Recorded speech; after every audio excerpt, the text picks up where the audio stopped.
metal paring para sa pamakuan ng pagkabit ng kaisame. Ayan. Ang aking anak ang helper. At wala namang pasok for today's video, guys. Ayan.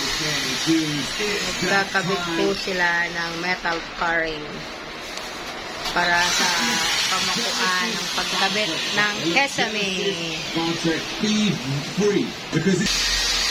Biglang umaraw na naman. Ayan, tingkad na ulit yung araw, guys. Ayan, ang yero namin na andun sa labas, oh. Kasi masikip na dito. Aking bunso ay nanonood lang ng TV. Ayan lang si bunso ng TV.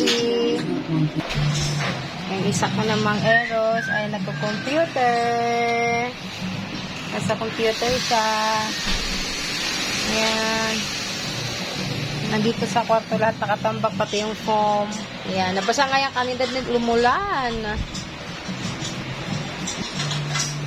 Ayun.